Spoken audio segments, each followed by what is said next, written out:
누가복음 24장 25절로 35절 번갈아 읽겠습니다. 이르시되 미련하고 선지자들이 말한 모든 것을 마음에 더디 믿는 자들이요 그리스도가 이런 고난을 받고 자기의 영광에 들어가야 할 것이 아니냐 하시고 이에 모세와 모든 선지자의 글로 시작하여 모든 성경에 쓴 바 자기에 관한 것을 자세히 설명하시니라. 그들이 가는 마을에 가까이 가매 예수는 더 가려 하는 것 같이 하시니 그들이 강권하여 이르되 우리와 함께 유하사이다. 때가 저물어 가고 날이 이미 기울었나이다 하니 이에 그들과 함께 유하러 들어가시니라. 그들과 함께 음식 잡수실 때에 떡을 가지사 축사하시고 떼어 그들에게 주시니 그들의 눈이 밝아져 그인 줄 알아보더니 예수는 그들에게 보이지 아니하시는지라. 그들이 서로 말하되 길에서 우리에게 말씀하시고 우리에게 성경을 풀어주실 때 우리 속에서 마음이 뜨겁지 아니하더냐 하고 곧 그때로 일어나 예루살렘에 돌아가 보니 11 제자 및 그들과 함께한 자들이 모여있어 말하기를 주께서 과연 살아나시고 시몬에게 보이셨다 하는지라. 다 함께 두 사람도 길에서 된 일과 예수께서 떡을 떼심으로 자기들에게 알려주신 것을 말하더라. 아멘.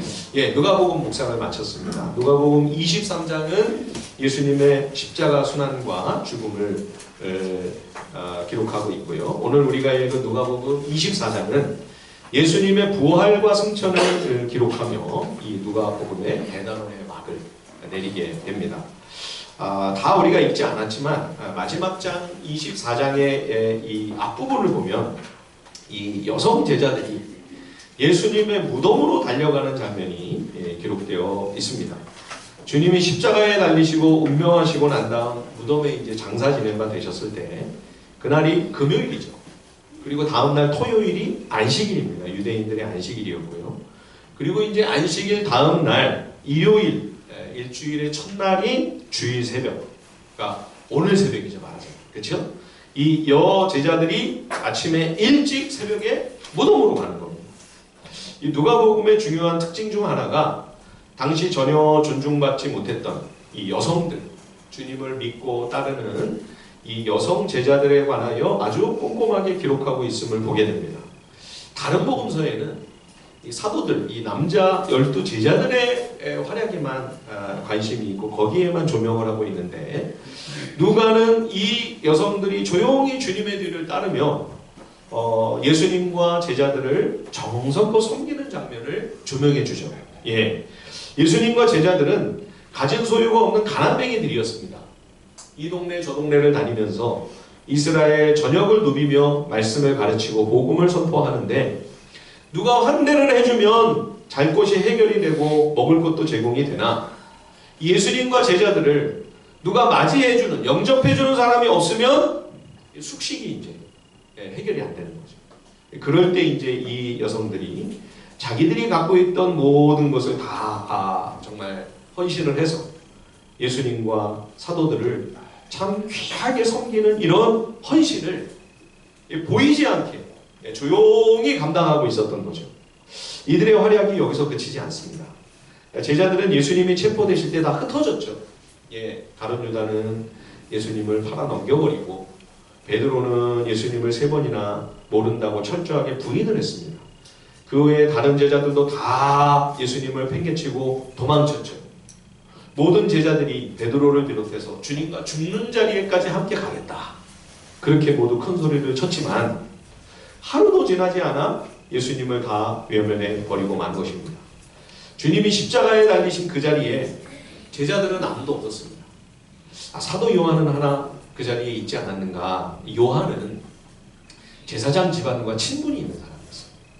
그래서 재판정에도 담대히 가고 또 십자가 그 처형 받으시는 그 자리에도 그가 자기 안위를 걱정할 필요가 없는 그런 사람이었기에 거기 있을 수가 있었던 거죠. 만약 그렇지 않았다면 사도 요한도 없었을 거예요. 결국 주님 세상 떠나시는 그 마지막 순간을 지켜본 제자는 요한 하나뿐이었죠. 그러나 주님이 사형 언도를 받으시고 그 예루살렘에서 성문 밖으로 골고다까지 그 형장으로 끌려가시는 그 순환의 길, 비아 돌로로사라고 이야기하죠. 그 십자가의 길을 이 여성 제자들이 줄고 주님과 동행하며, 또 십자가에 달리셔서 고통받으시는 내내 주님이 숨을 거두시는 그 순간까지, 그리고 아리마대 요셉이 자기 무덤에 예수님을 시신을 안장하고 그 무덤에 장례를 치르는 그 순간까지 이 여성들이 끝까지 가서 그 주님 곁을 지키는 거죠. 근데 이분들이 그걸로 끝나는 게 아니고 일주일의 첫날이 일요일 새벽에 무덤으로 향하는 겁니다. 예, 아시는 것처럼 이때 이 무덤은 주님을 매장으로 이렇게 장례를 치는 게 아니고요, 큰 굴을 파가지고 그 안에 미이라 형태로 예수님의 시신을 눕혀놓고, 그리고 돌로 그 입구를 막았습니다. 예. 근데 지금 장례의 절차가 안 끝난 거예요. 예. 이 시신에 향품을 발라야 되는데 이거를 어떡하나? 이 장례의 남은 절차를 끝맺어야 되겠다. 그래서 이들이 무덤으로 가는 거죠. 근데 여러분, 지금 이게 하나마나한 일이었습니다. 왜냐하면 무덤문을 막고 있는 이 돌이 장정들 몇이 달려들어도 이게 움직일까 말까 굉장히 크고 무거운 돌이었습니다. 더군다나 빌라도가 군병들을 시켜서 단단히 총독의 인으로 봉했죠. 로마 군인들이 지키고 있었습니다. 그러니까 돌을 굴려줄 사람도 없고, 굴려줄 사람들이 있다고 해도 로마 군병이 허락을 하겠습니까? 총독의 명령이 아니면 이 문을 안 열어주는 거죠. 예. 이거를 다 확인하고 금요일날, 예, 이 상황을 알고 이분들이 지금 집으로 돌아간 거예요. 모르고 지금 이 새벽에 무덤으로 온 게 아니에요. 다 알고 있었어요. 이거 소용없는 일이에요. 무덤으로 가봐야 이거를 절차를 진행할 수가 없어요. 그런데도 자기들끼리 막 오면서 이야기를 합니다. 누가 이 문을 불려줄 수 있을까? 그러니까 자기들이 생각해도 이건 안 되는 거예요. 불가능한 일입니다. 해봐야 소용없어요. 서로를 바라보고 고개를 갸우뚱갸우뚱해요. 그러면서도 이들이 한 마음으로 무덤으로 달려오는 거죠. 여러분, 참 미련하지 않습니까? 하나마나한 짓을 하고 있는 거예요. 숨어있던 제자들이 이 여인들의 모습을 보며 뒤에서 코웃음 치지 않았을까요? 가봐야 소용없는 일인데 왜 저렇게들 난리를 치나? 법석을 떠나? 예, 여러분, 이분들이 왜 이렇게 안 되는 줄 알면서도 이 일을 지금 이렇게 서두르고 있을까요? 주님을 향한 간절한 마음 때문인 거죠. 예, 예수님이 떠나신 것이 너무 아쉽고 주님에 대한 그리움과 안타까움 때문에 아무것도 할 수 없는 상황이지만 그래도 손 놓고 그냥 집에 있을 수는 없어서 하나마나한 일인 줄 알면서도 다 한마음이 되어 똑같이 지금 무덤을 향해 나서고 있는 것입니다. 이렇게 전혀 의미가 없어 보이는 소용도 없는 일을 자처하고 나섰는데 상상치도 못했던 일이 벌어지죠. 예, 이들이 주님의 부활의 소식을 가장 먼저 듣게 되는 것입니다. 그래서 이 여성들이 예수님의 부활의 첫째 목격자가 됩니다. 가장 첫 증인이 됩니다. 여러분, 유대사회에서는 여성들을 무시하는 문화가 너무 팽배해서 법정에도 여성들은 증인을 세우지 않았습니다. 여인의 증언은 증거 효력이 없는 거예요. 공식적으로. 예. 그러니까 지금 이 제자들이 이 여인들이 와가지고 무덤이 비어있고 예수님이 부활하셨다고 하는 천사들의 말을 들었다. 이 소식을 전하니까 제자들이 이 여제자들의 말을 근거 없는 헛소리로 여기면서 믿지 않아요. 예.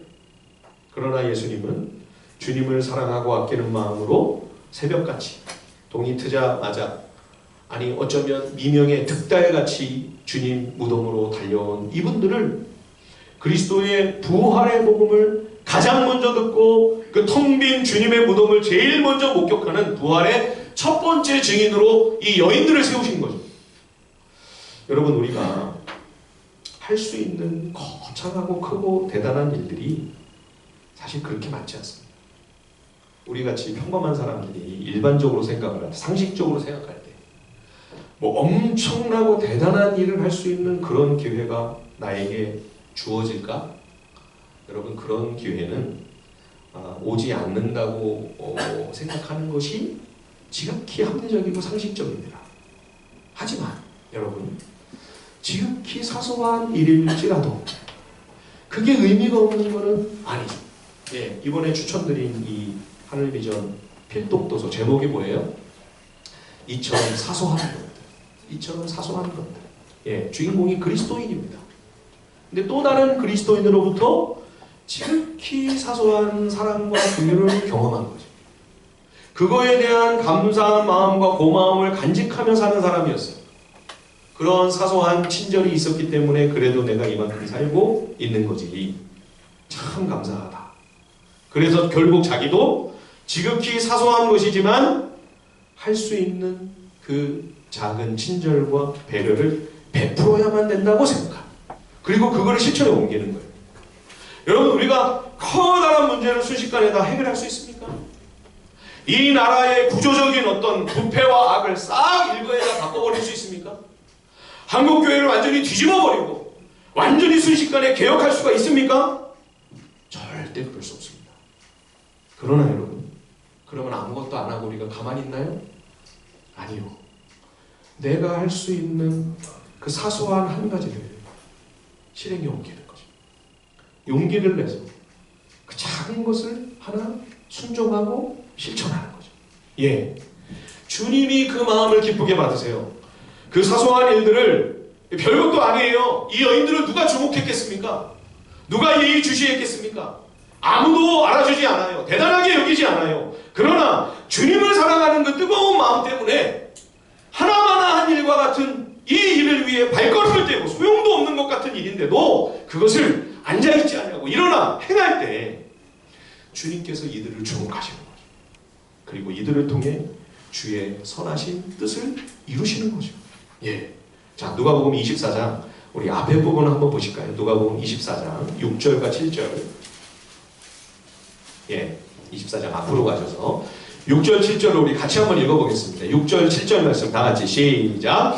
여기 계시지 않고 살아나셨느니라. 갈릴리에 계실 때 너희에게 어떻게 말씀하셨는지를 기억하라. 이르시기를 인자가 죄인의 손에 넘겨져 십자가에 못 박히고 제3일에 다시 살아나야 하리라 하셨느니라. 아멘. 예. 천사의 이 말을 듣고 그제야 이 여성들이 주님이 하셨던 말씀이 드디어 생각이 난 거예요. 예. 예수님이 항상 십자가의 죽음에 관해서만 말씀하신 게 아니죠. 그런 다음에는 반드시 사후 후 내가 살아난다, 부활한다는 이 말씀을 꼭 빠뜨리지 않고 이야기하셨어요. 예. 그래서 드디어 비로소 그제야 이들이 그 말씀을 기억하고 급히 달려가는 거예요. 주님이 살아나셨구나, 부활하셨구나. 그래서 숨어있던 제자들에게 이 소식을 전합니다. 반응이 싸늘합니다. 예.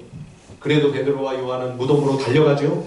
정말로 무덤이 텅 비어 있었습니다. 그리고 예수님의 시신을 감쌌던 세마포가 따로 한쪽에 놓여 있는 걸 발견하죠. 여러분, 이제 나중에 이제 예수님이 부활했다고 하니까 그 유대 지도자들이 이 시신을 도둑질해가지고 자기네들이 시신을 탈취하고서는 부활했다고 그렇게 거짓 이 가짜 뉴스를 퍼뜨리는 거다 막 그랬잖아요. 예, 시신이 탈취된 것이라면, 부활이 조작이라면 세마포가 없어야죠. 누가 그 썩고 냄새나는 부패하는 시신을, 그 세마포를 다 그 미이라로 만들어 놓은 거를 다 벗겨내고 그 시신을 안고 갔겠어요. 그렇죠? 탈취하고 만약 도둑질해 간 거라면 미이라 그 상태로 가져가지 않았겠습니까? 그런데 예수님의 시신을 쌌던 세마포가 다 따로 풀어져 놓여 있는 거예요. 주님이 살아나신 거죠. 예, 주님이 누차 예고하시지 않았습니까? 그런데도 제자들은 주님이 부활하셨다는 사실을 믿지 못합니다. 예, 그래도 여성 제자들은 천사들의 말을 듣고 말씀이 생각이 났어요. 사흘 후에는 일어날 거다. 예, 그런데 제자들은 어떻게 한 명도 주의 말씀을 기억하는 이가 없었을까요? 우리가 오늘 읽은 말씀에 보면 이제 주님이 십자가를 지시고 처형되신 다음에 2명의 제자가, 그렇죠? 이제 주님이 부활하신 다음에 일어난 사건입니다. 2명의 제자가 예루살렘에서 엠마오라는 마을로 가며 부활하신 예수님을 만나는 그런 장면이죠. 이 둘이 이제 그동안 있었던 얘기를 이 가장 큰 사건이니까요. 그죠? 십자가에서 벌어진 이 주님이 처형을 당하신 이 모든 과정을 쭉 이야기하면서 가는데 부활하신 예수님이 어느샌가 슬쩍 가까이 오시더니 이 일행의 주님이 함께 동행을 하십니다. 그 둘이 가다가 세 사람이 지금 가는 거죠. 그런데 이 두 사람이 예수님을 못 알아봐요. 여러분, 부활을 하셨으면 주님이 전혀 이전과는 다른 모습으로 나타나셨을까요? 그런 것 같지 않죠. 무슨 빛나는 천사와 같은 그런 특별한 모습으로 주님이 나타나셨다면 누구지? 이상하다. 못 알아봤다 할지라도 이상하다는 것을 눈치챘을 것인데 자기들처럼 그냥 평범한 어떤 사람인 줄로 알고 지금 낯선 사람과 함께 지금 동행하는 거잖아요. 그렇죠? 아니 어떻게 이렇게 전혀 못 알아볼 수가 있었을까? 3년이 넘도록 함께 했는데 참 이상하죠? 여러분 이게 지금 영적인 문제입니다. 예. 자 우리 16절 한번 보십시오. 누가복음 24장 누가복음 24장 16절 말씀 거기 보면 그들의 눈이 가려져서 영적인 눈이 가려져서 예수님이신 줄을 알아볼 수가 없었다. 그렇죠? 예. 17절에 보면 이 두 제자가 마음에 슬픔이 가득했어요. 여러분 왜 이렇게 심히 낭망하고 슬퍼했을까요? 물론 너무나 사랑하고 의지했던 예수님이 지금 안 계시기 때문이죠. 그러나 이 제자들의 깊은 절망의 보다 본질적인 이유는 무엇입니까? 예수님의 죽음도 물론 큰 낙담의 원인이지만 더 큰 이들의 절망과 낙심의 원인은 예수님을 향한 본인들의 기대가 허망하게 무너졌기 때문이죠. 예, 21절에 보시면 이들은 예수님이 메시아로서 이스라엘을 구속하실 것을 간절히 고대했습니다. 하지만 그것은 어디까지나 그들이 생각하고 그들이 바라는 방식의 구원이었습니다. 메시아가 무슨 십자가를 지고 참혹하게 끔찍하게 죽임을 당하고 이런 거는 전혀 생각하지 않았습니다. 왕처럼 강력한 힘과 권세로 세상의 악한 권력자들과 나라들을 다 심판하고 오직 혈통적 이스라엘 유태인들만을 속량해주는 그런 구원, 그러한 영광, 그런 하나님의 나라, 그런 하나님의 나라를 오매불망 기대했던 것이죠. 그러한 그들의 인간적인 소망과 세상적인 바람이 한순간에 다 사라져버렸기 때문에 이렇게 좌절하고 깊이 슬퍼하고 있었던 것이죠. 그런 인간적인 생각과 세상 탐욕이 마음에 가득 차 있었기 때문에 이들의 영적인 눈이 가려졌던 것입니다. 마음이 닫혀지고 영적인 귀가 완전히 막혀져 있었던 거예요. 이제서 지금 가려져 있는 게 아니고요. 내내 계속해서 닫혀져 있었던 겁니다. 그러니까 주님이 십자가 후에 다가올 부활, 승리, 영광에 대해 아무리 말씀을 하셔도 안 들렸던 거죠. 전혀. 그래도 여성 제자들은 들렸어요. 그죠? 그러니까 낙심과 좌절로 그 말씀을 잊고 있다가도 천사가 얘기하니까 그 말씀이 남아있어서 생각이 났어요. 그런데 제자들은 아예 안 들은 거죠. 십자가 그러면 딱 귀를 닫고 전혀 듣지 않은 거예요. 그러니까 말씀이 조금도 남아있지 않았던 거예요. 예, 여러분 우리가 주님을 믿고 섬기며 예수님을 따른다고 합니다만 내 생각, 내 고집, 나의 기대, 나의 욕망 그런 것이 내 속에 꽉 차 있으면 여러분 내 마음, 나의 영적인 귀, 나의 영적인 눈 가려질 수밖에 없습니다. 주님의 말씀이 안 들립니다. 살아계신 주님이 안 보여요. 예. 그래서 주님께서 드디어 이 두 사람에게 성경의 예언들을 다 이 구약 성경을 전부 인용하시면서 그리스도에 관한 진리를 다시 가르쳐주죠. 자, 우리 24장 25절, 26절, 27절 누가복음 24장 25절에서 27절까지 다시 한번 한 목소리로 한번 크게 한번 읽어보겠습니다. 시작. 이르시되 미련하고 선지자들이 말한 모든 것을 마음에 더디 믿는 자들이요 그리스도가 이런 고난을 받고 자기의 영광에 들어가야 할 것이 아니냐 하시고 이에 모세와 모든 선지자의 글로 시작하여 모든 성경에 쓴 바 자기에 관한 것을 자세히 설명하시니라. 예, 메시아가 순환과 죽음의 과정을 통해 구원을 완성하고 그래서 승리와 영광에 들어가는 거 구약 곳곳에 이미 수도 없이 예언된 말씀입니다. 나중에 이제 주님이 모든 제자들이 다 있는 자리에서도 부활하신 주님이 오셔서 모세 율법과 선지자의 글과 시편에, 그죠? 구약 성경 전부죠. 여기 모든 성경은 이 당시에는 신약이 아직 기록이 안 됐을 때니까 구약 성경 전부를 말합니다. 거기서 주님을 가리켜 기록한 모든 말씀으로 제자들을 재교육하시는 거예요. 그래서 부활하신 주님이 40일 동안 이 땅에 계시다가 40일 뒤에 승천하시는 거예요. 예, 창세기에서부터 오실 구원자 메시아는 상함을 받으셔야만 할 것을 분명히 암시합니다. 창세기 3장 15절에 여자의 후손은 내 머리를 상하게 할 것이요 너는 그의 발꿈치를 상하게 할 것이니라. 여자의 후손으로 오실 메시아 그리스도는 사탄에 의해 그 발꿈치가 상하게 될 수밖에 없습니다. 사탄이 하나님의 아들을 죽이려고 십자가에 매다는 거죠. 예. 그러나 예수님은 부활하심으로 결국 치명상을 그리스도께 입힐 수 없었습니다. 오히려 십자가 부활을 통해 악한 사단의 그 죄와 사망의 막강한 파워가 그 힘을 잃게 되죠. 그래서 사단은 그리스도의 발꿈치 정도를 겨우 상하게 할 뿐이었습니다만 그러나 그리스도는 사단의 정수리를 깨뜨려 마귀의 권능을 완벽하게 짓밟는 구원과 승리가 있게 될 것을 예언하는 말씀이 모세오경, 모세율법의 첫 책인 창세기의 복음 선포죠. 출애굽기는 이집트 왕 파라오의 압제에서 노예되었던 이스라엘을 해방시키시는 구원의 드라마입니다.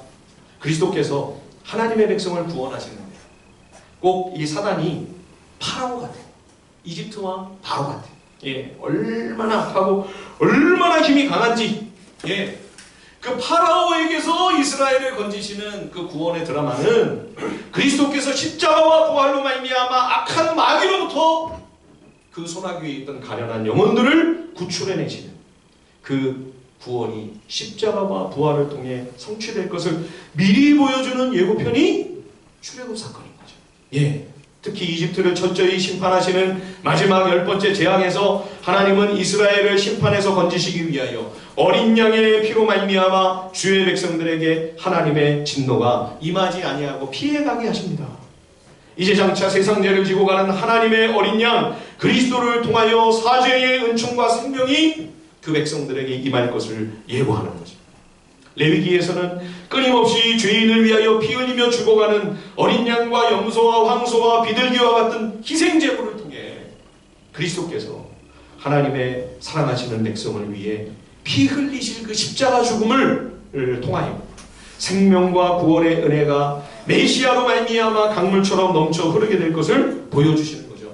누가복음 23장 45절에 보면 성소 휘장이 한가운데가 찢어지더라.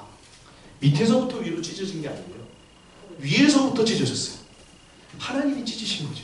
예, 구약의 성전에 보면 하나님이 계시는 그 지성소를 두꺼운 휘장이 가로막고 있어요. 예, 죄인이 감히 함부로 그 휘장을 열고 들어갔다가는 즉사하는 겁니다. 그죠? 예. 그런데 그리스도께서 십자가에 달리셔서 운명하시기 직전 다 이루었다 외치실 그때에 하나님의 임재가 있는 그 지성소를 가리고 있던 휘장이 위에서부터 아래로 쫙 찢어져 버리는 거죠. 예. 그리스도의 완벽하고 그 완전한 속죄의 제사로 말미암아 이제는 하나님께 드리는 동물의 희생 제사가 그리스도의 십자가로 말미암아 온전히 성취되는 것입니다. 그리스도의 십자가를 그래서 영단번의 제사라고 합니다. 영단번의 제사. 단 한 번의 십자가의 속죄로 영원히 그 사죄의 효과가 그 은혜가 지속되는 완전 무결한 속죄 제사라는 말이죠. 영단번의 제사. 그래서 이제는 하나님과 내 사이를 가로막고 있는 게 아무것도 없어요. 예, 여러분 오늘 예배 오시면서 무슨 짐승이나 동물을 끌고 오셨습니까? 어떤 짐승의 희생이나 피도 이제는 더 이상 필요치 않습니다. 오직 예수 그리스도의 십자가의 보혈로 우리는 그리스도의 이름으로 그리스도의 공로만 의지하여 담대히 하나님 앞에 당당히 나아가 서는 것이죠. 예, 민수기에는 불순종으로 인해 하나님의 분노로 말미암아 심판에 떨어질 주의 백성을 위해서 모세가 노수로 만든 뱀을 높이 장대에 매달아 놓습니다. 그래서 장대에 매달린 이 구리뱀을 쳐다보는 자마다 범죄하고 불뱀에 물려 죽어가는 그 하나님의 징계를 받다가도 그 구리뱀을 장대에 매달린 그 뱀을 쳐다보면 살아나는 거죠. 여러분 이상하지 않습니까? 그리스도께서 십자가에 달리시는데 왜 민수기에서는 그런 그리스도 형상 같은 그런 성화에서 우리가 보는 것 같은 그런 모습으로 이렇게 만들어가지고 달아야 될 것 같은데 왜 뱀을 장대에 높이 매달았을까요? 예, 그리스도의 십자가는 부활을 통하여 그리스도가 아니라 결국 악한 사탄이 영원토록 심판을 당하는 것이기 때문입니다. 그리스도의 죽으심은 사탄의 멸망입니다. 죄와 사망 권세의 죽음입니다. 그리스도의 죽으심은 영원한 저주와 심판의 죽음입니다. 어둡고 캄캄한 모든 지옥 권세가 악한 영들이 다 죽는 것입니다. 그래서 뱀을 높이 매달아 놓는 거예요. 예수 그리스도의 십자가로 말미암아 모든 하나님의 저주와 진노가 다 떠나간다. 예, 신명기에 보면 신명기 18장 18절에 내가 그들의 형제 중에 너와 같은 선지자 하나를 그들을 위하여 일으키고 내 말을 그 입에 두리니 내가 그에게 명령하는 것을 그가 무리에게 다 말하리라. 여러분 모세와 같은 대언자 한 분을 보내신대요. 누굽니까? 진정한 하나님의 대언자 예수 그리스도이신 거죠. 모세는 그림자에 불과합니다. 진짜 실체는 메시아이신 예수 그리스도이십니다. 여러분 이렇게 창세기, 출애굽기, 레위기, 민수기, 신명기 모세율법 전체가 오셔서 우리를 구하실 하나님의 아들을 예고하고 그 메시아의 순환과 십자가와 부활을 미리 우리에게 가르쳐주고 있는 거죠. 모세율법만 그렇습니까? 역사서도 마찬가지입니다. 여러분 여호수아는 이름부터가 예수님하고 똑같아요. 여호수아, 예수 다른 이름 같지만 같은 이름이에요. 여호와께서 구원하신다. 예, 여호수아가 이스라엘 백성을 이끌고 약속의 땅으로 들어가 그 땅을 이 백성들이 기업으로 드디어 소유하게 됩니다. 그것처럼 그리스도는 당신의 보혈로 속죄하신 그 자녀들, 사랑하시는 당신의 백성들, 우리들을 이끌고 하나님의 왕국으로 들어가셔서 그 영원한 하나님의 나라를 우리로 하여금 유산으로 영원토록 소유하게 해주시는 거죠. 그래서 주님과 함께 우리는 그 하나님의 유산을, 하나님의 기업, 하늘의 그 영원한 나라를 영원토록 그리스도와 통치하고 다스리게 될 것입니다. 사사기도 죄 가운데 끊임없이 빠져서 심판에 처해질 수밖에 없는 그 가련한 죄인들을 하나님께서 포기하지 않고 구원하시는 그 구속의 파노라마가 끊임없이 펼쳐지죠. 예, 응당 멸망을 받아야 마땅한데 한없는 사랑과 거기를 베푸세요. 예, 이 사사기의 사람은 그리스도의 한없는 인자와 자비를 먼저 살짝 맛보여주는 맛보기 같은 책이 사사기입니다. 룻기에도 나오미와 룻을 구속해주는 보아스가 그리스도를 예표하는 인물로 등장합니다. 자기가 가진 그 모든 소유를 희생하면서 커다란 대가를 지불하면서까지 이 나오미 가정에 잃어버렸던 기업을 다 회복시켜주죠. 그리스도께서 당신의 생명, 목숨까지 우리를 위하여 내어주시면서 우리를 전인적으로 구원하시고 우리의 삶을 영혼만 구원해서 죽을 때 천국만 가는 것이 아니라 이 땅에서의 우리의 모든 총체적인 삶을 하나님의 은혜로 회복시켜 주시는 그리스도의 은혜. 그게 그리스도를 예표하는 보아스, 기업 무르는 자잖아요. 고엘, 구속자라는 말이에요. 그리스도를 모형으로 비춰주는 사람이 바로 보아스인 거죠. 역사서에 등장하는 이스라엘과 유다의 모든 왕들은 왕이신 예수 그리스도의 샘플입니다. 그러나 그 왕들 가운데 어떤 한 사람도 진정으로 백성의 눈물을 닦아주고 백성을 온전히 정말 섬기며 백성을 위하여 봉사하는 일에 완벽하게 사명을 감당한 지도자가 없어요. 다윗 같은 사람이 그래도 조금 근접했었죠. 그렇죠? 그런데 그래도 자기 그 충직한 부하를 죽이잖아요. 자기 욕심 때문에 한순간 그냥 미쳐가지고. 그렇죠? 완전한 지도자가 없어요.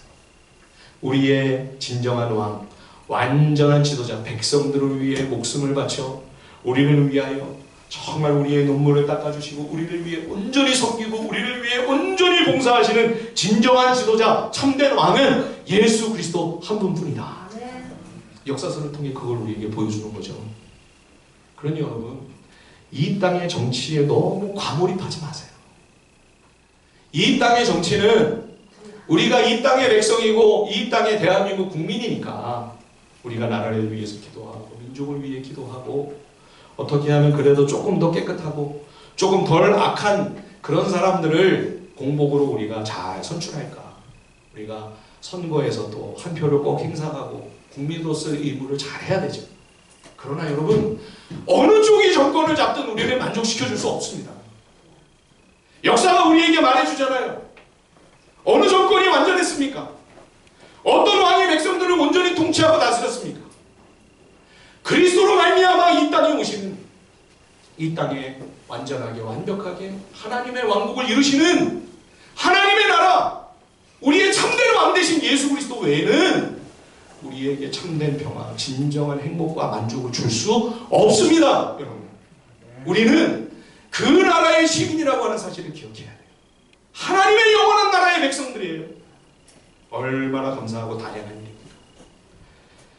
선지서를 보면 대언자들은 그리스도의 사랑과 낮아지심과 겸손, 그분의 고난을 가장 생생하고 적나라하게 예언하고 있습니다. 이사야서를 보십시오. 마치 골고다 언덕 그 십자가 죽음의 현장을 생중계해 주는 것 같아요. 너무 선명하게 그 메시아의 순환을 우리에게 미리 예고해 주고 있지 않습니까?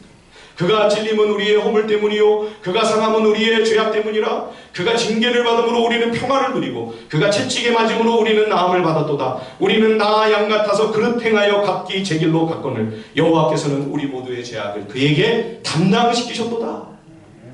그리고 이러한 그리스도의 속죄로 말미암은 하나님의 은혜가 이제는 이스라엘에게만 국한되는 것이 아니라 모든 이방 땅까지 펼쳐져 나아가 모든 백성, 모든 민족들이 그리스도의 은혜를 체험하고 하나님 나라 백성이 되게 하시는 하나님의 놀라운 은총이 물이 바다를 덮음같이, 물이 바다를 덮음같이 온 땅에 충만하게 된다는 것을 대언자들이 이구동성으로 선포하고 예언하고 있지 않습니까? 시편도 똑같습니다. 예수님이 제자들에게 배신당하고 주님의 겉옷을 십자가 아래에서 서 가지겠다고 제비를 뽑고, 그리고 주님이 하나님 아버지 앞에 엘리 엘리 라마 사박다니 나의 하나님 어찌하여 나를 버리시나이까. 시편 22편에 나오죠. 다윗의 시편. 다윗이 자기의 그 절망과 고통 속에서 하나님이 나를 버리고 외면하신 것 같아 하나님을 향해 울부짖던 그 애절한 탄원이 장차 오실 메시아가 나를 위해 십자가 지시며 그 참혹한 순환을 나가실 그 십자가 고난의 예표였던 거죠. 뿐만 아니라 시편에는 하나님께서 그리스도를 썩지 않게 하실 것이다. 다시 일으켜 부활하게 하실 것을 천명하고 있습니다. 그리고 장차 그리스도를 통한 하나님의 그 구속하시는 은혜가 혈통적 아브라함의 자손인 유대인을 넘어 해 뜨는 곳에서부터 해 지는 데까지 온 세계 열방에 복음의 빛이 환하게 비칠 것을 시편을 통해 예언하고 있죠. 제가 10분 동안 구약 성경을 다 요약을 했습니다. 창세기부터. 결국 모든 구약 성경이 장차 오실 메시아 하나님의 아들 그리스도께서 어떤 순환과 고난을 통해 하나님의 구원을 이루실 것인가, 창세기부터 쭉 일관적으로 그거를 예언하고 있는 거죠. 그래서 지금 주님이 두 제자에게 이 말씀을 열어 깨우쳐 주시는 거예요. 같이 이제 숙소에까지 들어갔습니다. 함께 식사를 나누는데 비로소 제자들의 영안이 열렸습니다. 그제야 부활하신 예수님을 이들이 알아보게 됩니다. 그래서 이 두 제자가 아주 급하게 예루살렘으로 다시 돌아오죠. 제자들에게 부활하신 이 소식을 알리려고. 이미 벌써 다 여기도 주님이 와 계신데, 그렇죠? 그러면서 이들이 달려오는 길에 이런 대화를 나눕니다. 자, 24장 32절 한번 보실까요? 누가복음 24장 32절 말씀 다 같이 시작. 그들이 서로 말하되 길에서 우리에게 말씀하시고 우리에게 성경을 풀어주실 때 우리 속에서 마음이 뜨겁지 아니하더냐. 부활하신 주님이 성경을 풀어주실 때, 이 풀어주신다, 성경을 열어주신다는 뜻입니다. 성경을 열어주실 때 주님의 은혜로 말미암아 성경이 열려서 구약의 모든 말씀이 하나님의 아들의 십자가 죽음과 부활을 예고하고 있고, 그러한 가슴 벅찬 그리스도의 생명과 구원이 이스라엘뿐만 아니라 온 세계에 편만이 증거될 것을 일관적으로 선포하고 있음을 깨닫게 되었을 때 이들의 마음이 뜨거워지는 거죠. 여기 뜨거워졌다는 것은 그냥 뜨거 이 정도가 아니고요, 활활 불타오른다 그런 말입니다. 예, 여러분 낙심하고 좌절하여 절망과 슬픔 속에서 고향으로 돌아가고 있던 이 두 사람이었습니다. 그런데 그리스도께서 성경을 열어 구약 전체가 그리스도의 십자가와 부활을 통해 하나님이 지금 무슨 일을 행하고 계시는지를 이들에게 깨우쳐 주셨을 때 이들의 영적인 눈이 비로소 열리자 부활하신 주님이 보이게 되고 이들의 마음이 뜨겁게 불타오르기 시작하는 거예요. 예, 여러분 차갑고 싸늘하게 식어졌던 제자들의 가슴이 어떻게 이렇게 순식간에 불타오르기 시작했을까요? 살아가야 할 이유와 목적이 생겼기 때문입니다. 꿈이 생겼습니다. 비전이 이들에게 임했습니다. 자기에게서부터 나온 비전이 아니에요. 그건 땅의 비전이죠. 그죠? 하나님이 이들에게 주신 그야말로 하늘 비전인 겁니다. 이들은 어떻게 살아가야 되는가? 그동안 길을 잃어버리고 헤매고 방황했습니다. 그런데 이제는 길을 찾았습니다. 살아가야 할 목표가 확실해졌습니다. 나는 이제 이걸 위해 내 삶을 바치면 되겠구나. 나는 이걸 위해 내 모든 삶을 던져도 아깝지 않다. 성경 전체를 통해 하나님이 지금 행하고 계시는 일들을 그리스도께서 성경을 열어 보여주시니까 내가 거기에 함께하면서 내가 할 수 있는 일들을 내가 충성해서 주님께 내 삶을 드리면 되겠네. 그러면 내가 이 일을 위해서 죽는다고 해도 나는 결코 아쉽지 않네. 그래서 이들의 삶에 분명한 이정표가 생겼기 때문에 제자들의 마음이 뜨겁게 불타오르기 시작하는 거죠. 예, 부활하신 주님이 예루살렘에도 오셨어요. 그죠? 순식간에 사라져가지고 순간 이동하셔서 제자들에게도 시몬에게도 나타나셨어요. 예, 이 두 제자에게 말씀해 주신 것과 똑같이 구약 성경의 모든 말씀을 다시 처음부터 정리해 주시며 이렇게 마지막에 말씀하시죠. 자, 거기 한번 읽어볼까요? 누가복음 24장 44절에서 마지막으로 이 말씀을 읽고 마치겠습니다. 누가복음 24장 44절로 48절까지 우리 다 같이 한번 큰 목소리로 우리 함께 한번 읽어보겠습니다. 44절에서 48절 시작. 또 이르시되 내가 너희와 함께 있을 때에 너희에게 말한 바 곧 모세의 율법과 선지자의 글과 시편에 나를 가리켜 기록된 모든 것이 이루어져야 하리라 한 말이 이것이라 하시고 이에 그들의 마음을 열어 성경을 깨닫게 하시고 또 이르시되 이같이 그리스도가 고난을 받고 제3일에 죽은 자 가운데서 살아날 것과 또 그의 이름으로 죄사함을 받게 하는 회개가 예루살렘에서 시작하여 모든 족속에게 전파될 것이 기록되었으니 너희는 이 모든 일의 증인이라. 누가 증인이라고요? 예. 너무 우리 성도님도 훌륭하십니다. 너희라고 하실 줄 알았는데 우리라고 말씀하십니다. 할렐루야. 예, 감사합니다. 내가 증인이라는 거예요. 네가 나의 증인이다. 네가 나를 증언하는 삶을 살아야 된다. 여러분, 그리스도인은 그리스도를 증언하는 사람입니다.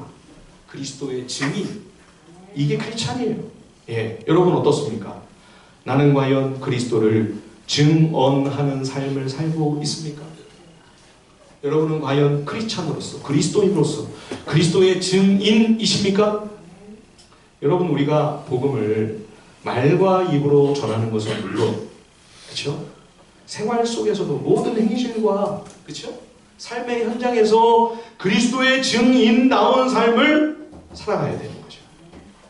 저는 최근에 제 사역에 이제 반환점을 돌며 1대1 이 제자 양육 훈련을 이제 3기에 이제 접어들면서 마음에 이런 간절한 소원과 기도 제목이 생겼습니다. 저를 통해서 제가 개인적으로 복음을 전한 한 영혼이 주님 앞에 와서 예수를 믿고 구원을 얻고 생명을 누리게 되고, 그래서 제가 그분과 함께 그리스도의 제자로 더 성장하고 성숙해 되는 양육과 훈련을 함께 같이 받는 가운데 이분이 다시 제가 그 얘기했던 것처럼 자기도 또 가서 복음을 전해서 생명을 낳는 거죠. 예.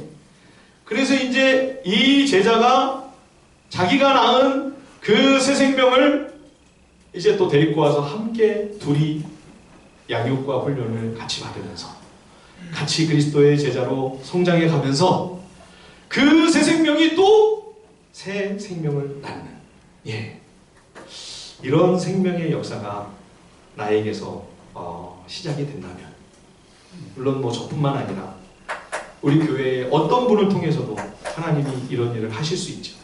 예.